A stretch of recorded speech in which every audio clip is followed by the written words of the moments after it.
គោរពជំរាបសួរអ្នកទាំងអស់គ្នាបាទជាទីនឹករលឹកបាទសូមស្វាគមន៍មកកាន់វីដេអូតម្រុយឆ្នោតយួន VIP បាទសម្រាប់ថ្ងៃទី2ខែធ្នូឆ្នាំ2025បាទសម្រាប់ថ្ងៃនេះបាទយើងក៏បានធ្វើការសម្រិតសម្រាំងបាទនៅតម្រុយលេខឆ្នោតយួនលេខតូចបាទសម្រាប់យកមកធ្វើការចែកជូនទៅកាន់អំពុកម៉ែវាមីងដែលនិយមលេងគ្រាន់នឹងយកលេខទៅធ្វើការផ្សងសំណាងបាទអញ្ចឹងពុកម៉ែវាមីងក៏កុំភ្លេចជួយចុច follow page ចុច like ចុច share ផង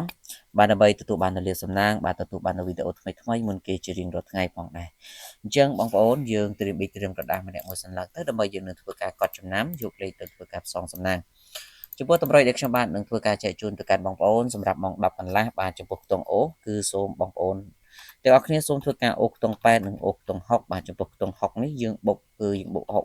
67លេខ ABCD រីឯខ្ទង់8វិញគឺយើងយក85 86បាទហើយសម្រាប់ពុកម៉ែមីបងប្អូនទាំងអស់គ្នាបាទលេខម៉ោង1ថ្ងៃនេះក៏នៅតែល្អសម្រាប់ចែកជូនទៅកាន់អ្នកទាំងអស់គ្នាគឺមិនសមឲ្យយើងបានចូលចំតែម្ដងហើយសម្រាប់ថ្ងៃនេះក៏យើងសង្ឃឹមជឿជាក់ថាយើងនឹងចំទៀតបាទអញ្ចឹងបងប្អូនដែលចង់បានលេខអាចធ្វើការឆាតមកយកបានឆាតចូល page ទៅគឺខ្ញុំបាននឹងផ្ដល់ជូនលេខតូច2គ្រាប់ឲ្យលេខ4ប៉ុស ABCD សេវាត្រឹមតែ50000ទេបាទឆ្នោតចិញ្ចឹមទើបយកសេវាតាមក្រោយអញ្ចឹងអ្នកដែលចង់បានកុំភ្លេចធ្វើការឆាតចូល page ទាំងអស់គ្នាបាទហើយសម្រាប់ម៉ោង4កន្លះក៏ដូចគ្នាគឺយើងមានលេខល្អដូចគ្នាអញ្ចឹងសម្រាប់ម៉ោង4កន្លះនេះគឺបងប្អូនអាចធ្វើការឆាតមកសុំបាន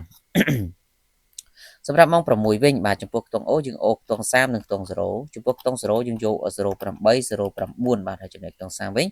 សូមពុកម៉ែមីងបងប្អូនទាំងអស់គ្នាបាទសូមធ្វើការលេង33 34លេង ABCD អញ្ចឹងសម្រាប់ថ្ងៃនេះយើងក៏មានតែប៉ុណ្ណឹងក៏សូមអរគុណនិងជូនពរសម្រាប់ល្អទាំងអស់គ្នាសូមគោរពលា